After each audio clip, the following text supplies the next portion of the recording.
Good day, traders. Mindset reset Thursday, day 2 on the backside of the week. Tomorrow is the last trading day of the month, and we saw some explosive moves on lots of different markets today. We saw markets in Asia take off parabolically in trend trades. We also saw parabolic reversal trades. We had German CPI released during the London session, and we saw explosive moves on a lot of the euro, pound, and Swiss cross pairs. Now we're on the backside of the week, and one of the things that I want to address today with traders is that we saw rinse and repeat parabolic trend trades and parabolic reversal trades. Some were accelerated along with the news catalyst on the cross rate pairs, on the euro cross pairs. The euro closed in breakout. So one of the things that I want to address today is a lot of traders ask a couple questions repeatedly, and we'll talk about the quotes I put up about Paul Tudor Jones. I'm going to really hammer this home in a technical video, but the number one criteria that I want to reinforce to traders, one trader said it to me today, the New Zealand CAD long trade, New Zealand yen parabolic long trade in Asia, the New Zealand Canadian closed out of balance. I just showed the other day in TradingView, I just go into the Forex screener, but you don't even need that. You can look at the major pairs to see which pairs have closed and moved a certain distance within the week, from Tuesday's close to Wednesday's close. And then looking at the cross rate pairs. So an instrument that's moved 40 to 50 pips on a major pair has a pump or had a dump day, maybe the highest closing price of the week or the lowest closing price of the week, and then just filtering through the pairs and looking to see if any have closed in breakout and what type of template it is. Then in the session that they're going to trade in. So I talk about looking at an Asian basket of pairs that are going to move in Asia. So what are those pairs? Well, obviously New Zealand dollar can move in Asia, so I'm going to look at the cross rate pairs if that instrument gives me a signal. I'm going to look at the Japanese yen pairs and the Australian dollar pairs. Occasionally I will also hunt gold for an Asian cross pair, but it has to give me a larger template signal. First red day, first green day, that sort of scenario. So one of the things that's important, traders are asking a lot of questions, but they're asking questions related to trading movement in a market and not an actual setup. So when I talk about Paul Tudor Jones, this is the number one question that I get over and over again.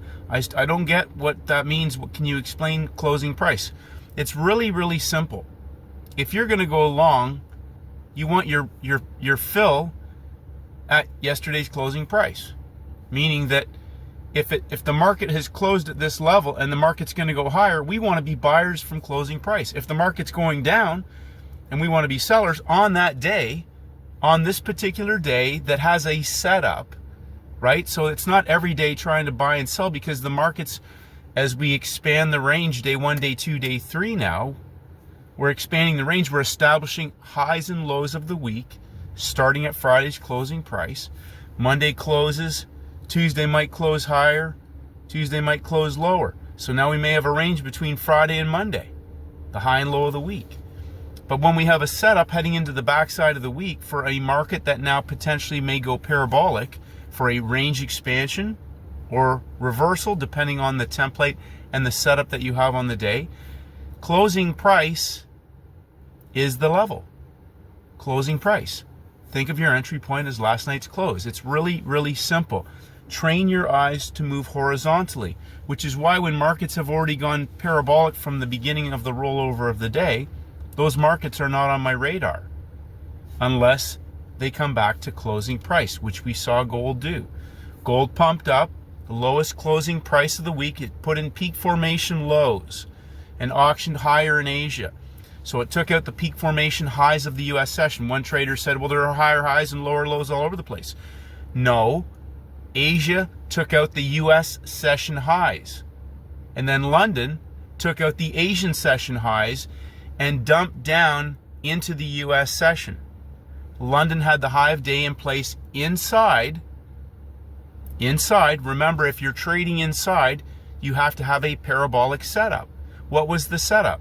That's the lowest close of the week. The thesis is major red news takes traders down into closing price. What is gold notoriously famous for? I've said this in several videos. I nickname it Short Squeeze Thursday. short squeeze Thursday if it's set up like that. It dumps down, the end of the hour engulfs at closing price and goes parabolic back up into the news candle. Once it went inside of the 5-minute close, shorts are trapped, and it's coiling into the third hour to continue back to the high of the day. Now here's the most important part about that. Was that the setup that you were hunting? I know my friend Nish nailed that trade because he specializes in gold. He specializes in gold. But if that's not your setup and you're trying to trade it, I'm looking for those coiled markets on free cash Thursday coming out of the Asian session. Think of it this way. I know Asia's going to give me one of those a week, and I know I'm going to get one in New York. There's two on the backside right there. All I have to do is find the instruments that are coiling for a parabolic opportunity if I don't have a monkey hammer.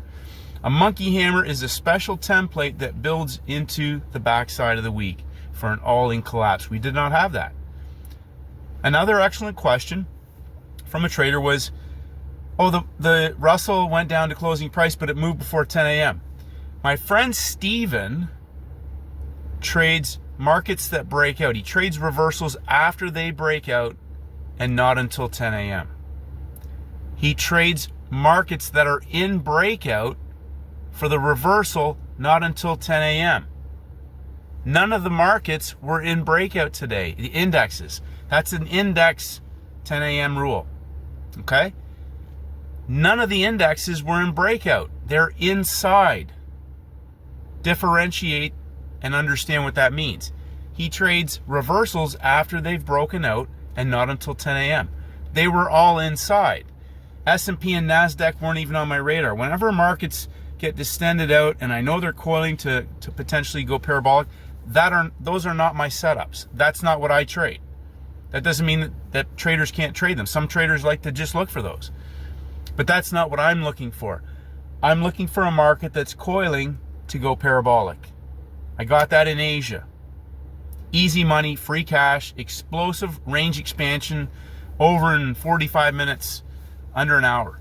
Scalable, because other time frames are driving that move. Several traders took opportunities in the London window. We had markets that were in breakout. The German CPI acted as a catalyst on several pairs to complete the move. The Canadian Swiss was an example of that. It was already parabolic going into the news candle. The news completed the move. I have no problems if I'm in a trade like that on the backside, allowing myself to stay in and allowing the news catalyst to complete the move.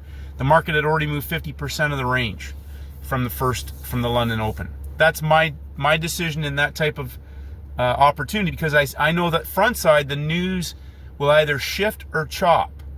It will either shift the market for potential backside trade, or it will chop traders on the escalator on the way up to a potential parabolic backside move. But news on the backside, excluding non-farm payrolls, it will typically be usually an all-in opportunity if the template sets up right. But understand which setup you're trading. So when I get questions about what do I think this market's going to do, I don't even want to answer that. That's completely off my radar. Is there a setup on that market? Now, if it's inside, there are two options. Is there a parabolic setup inside? Coiled sideways on a day 3 for a range expansion or reversal? Do we already have a range expansion in the session? So the Russell is a classic Paul Tudor Jones textbook example. It closed in breakout short. It moved higher during the day and made higher highs. We had a range expansion on the upside in a market that's closed in breakout. It dumps down inside of that high to closing price and engulfs and explodes back through the high of the day. Easy free cash parabolic opportunity if that is the setup that you're hunting. Now, several traders took those trades today. The Dow Jones broke out and coiled sideways right at the open. The market opened at the extreme. Yesterday's closing price is down low, in the middle. It opened at the extreme and gave a perfect, as Peter Brandt calls, a pattern within a pattern, a rectangle sideways. on the 1 minute that acted as a first bar opportunity. The first bar shifts right away and traps volume up high. That's a not coming back until they go to the next level. They get to the next level at the end of the hour. At the end of the hour. So, as I mentioned to one trader, and Stephen and I have talked about this, reversals after they break out, 10 a.m. When a market moves inside parabolically off the open, guess what? Usually they're hitting stops and trapping traders. Hitting stops and trapping traders, 10 a.m. gives a reversal. 9:55 is 10 a.m. when it's inside. Okay? So reversals, once we're outside, we want that third hour to open up outside. That's the new 4-hour candle. If we're inside on a reversal, 9:55, 10:05, it's irrelevant. Do I have a setup at the level? Train your eyes to move horizontally at the level. I'm moving across from Asia. The train's left the station. There's nothing, there's nothing, there's nothing, there's nothing. 9:55, it comes to closing price and engulfs. There's my opportunity to get long on a short squeeze reversal.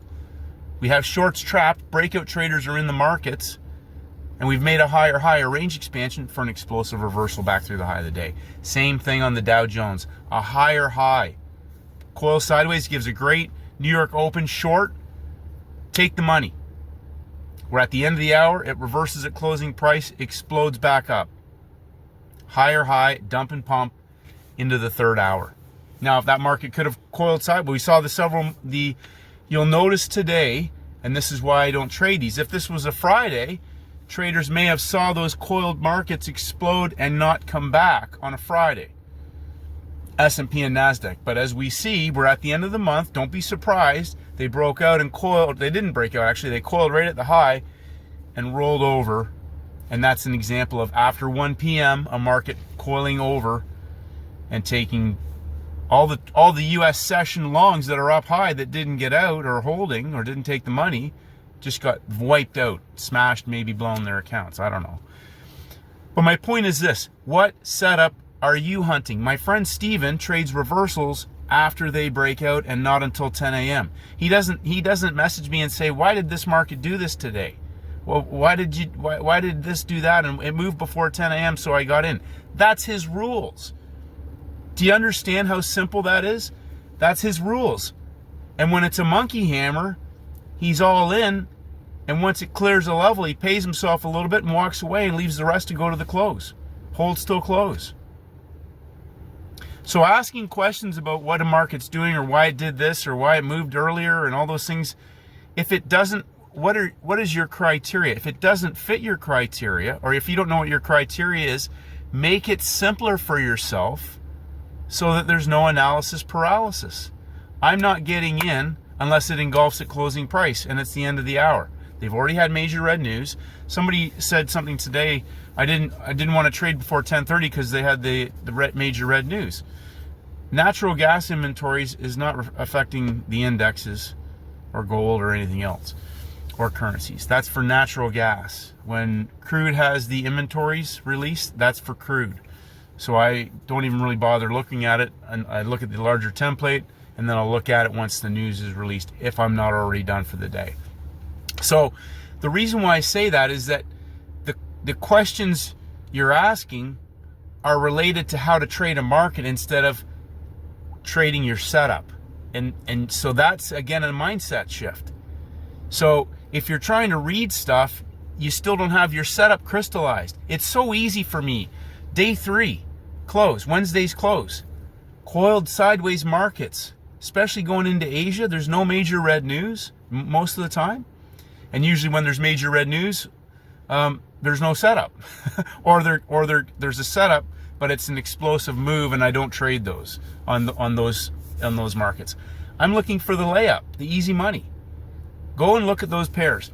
But we'll talk more about the watch list. We're going to expand upon that. It's so easy just to identify 1 or 2 opportunities after you let the market set up. Those Asian pairs today, the London parabolics, that CAD Swiss was an awesome trade. Closed in breakout, the lowest close of the week. It coiled sideways, exploded into the London Open, and did a complete move back through the high of the day with the German CPI catalyzing that and completing the move. That's a perfect textbook setup. So rinse and repeat means exactly the same setups are going to show up, you know, again and again and again on different pairs. The exact same setups. The exact same setups.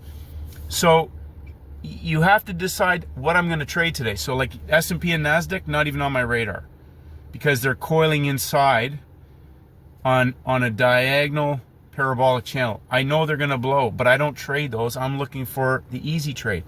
DJ, first red day, it could have broke down. Now, if it broke down through closing price and coiled underneath into the new hour, that's different. It engulfed at 9:55 and set up for the reversal. That's what I'm trying to hammer home. What are your setups? If you've missed that because it moved at 9:30, is your setup to take the reversal from closing price? Train your eyes to move horizontally. Every single trade that explodes either coils sideways or comes back to that level for a reason. For a reason. In the timing window for a parabolic opportunity. I'm putting together a couple of mastery manuals, which I'll put in the course section, the first red day, first green day, crystallizing and simplifying the same things over and over again. Chasing movement is what will get you into trouble. There's some really simple criteria to target one or two parabolic opportunities, whether it's currencies, indexes, metals, or energies. But you have to be willing to only trade those when they present. Now, if you get 3 days in a row of a perfect parabolic trend or reversal opportunity that meet criteria on different instruments, simple. But if you're doing other things and getting chopped up and taking trades on multiple instruments that aren't set, they're just moving, that is your decision. I'm going to really emphasize to traders, be very, very careful. If you're chasing movement, be very, very careful, because you'll get lucky, you'll get lucky, you'll get lucky. But scaling that is the day that you won't get lucky, and it can blow your account out. So stick to what rinses and repeats. Your process, your instrument identification. Like, I love it when Steven says, oh, there's nothing there for me, and an hour later he comes back and something's met his criteria, and he's, you know, one and done until he's feeding the beast until the monkey hammer shows up. But he has a setup. He has rules. They get met, he hits the trade. He walks away. He doesn't sit there and look around figuring out where he can catch a move. That's crazy. It's so crazy. The more you get specialized, the more you'll realize how much crazy garbage people think are trades. And I mean that. They get lucky chasing volatility, and that's fine. You can do whatever you want and whatever works for you. But, as I mentioned, be very, very careful.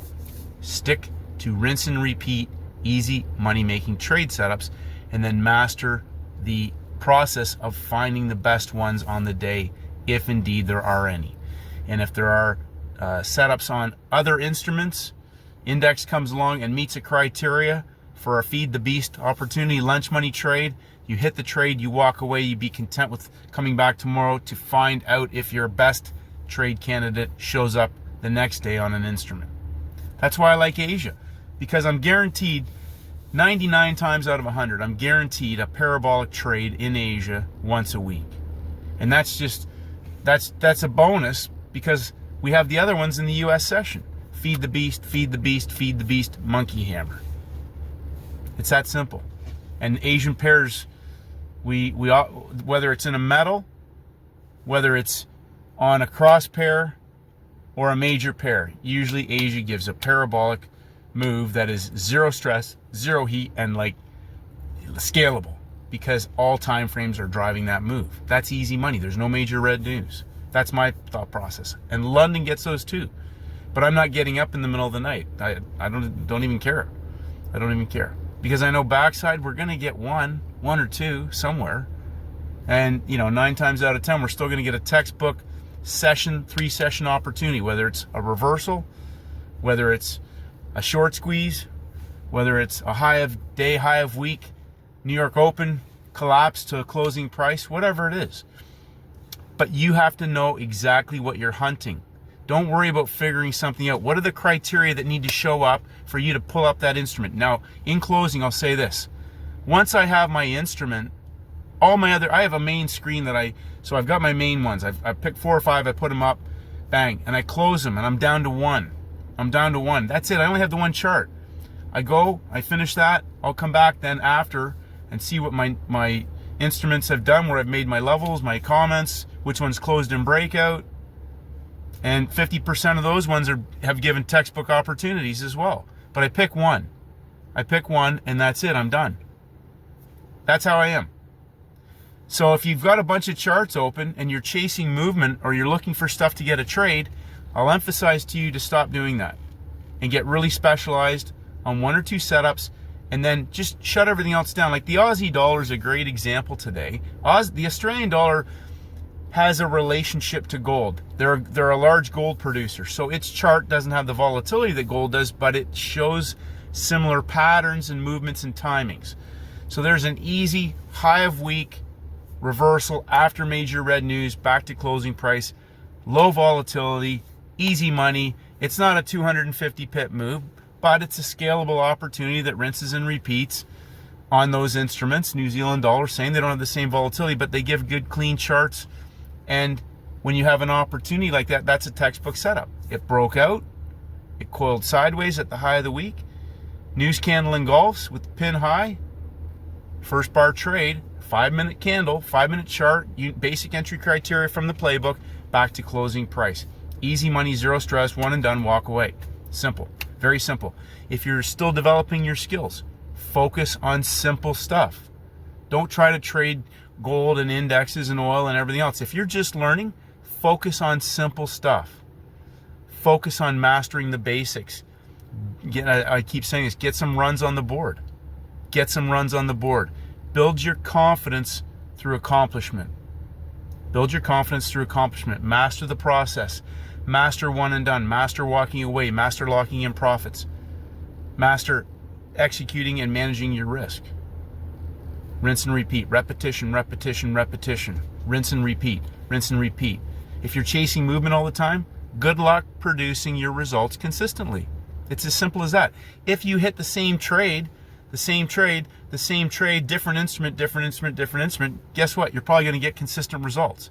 Steven trades the same setups on anything if his criteria get met. Very simple. Guess what? His results are pretty consistent. It's that simple. If you're chasing movement, good luck. Good luck. That's my 2 cents for today, traders. Love you and appreciate you. 1% better every single day. Technical video coming out. Crazy week. Appreciate your patience, but master and understand exactly the criteria that you're hunting. You want to do a couple, it doesn't matter. Master them. Stick to those rules. If you bend your rules, you'll bend other rules. And bending rules, you can get rewarded for bad behavior.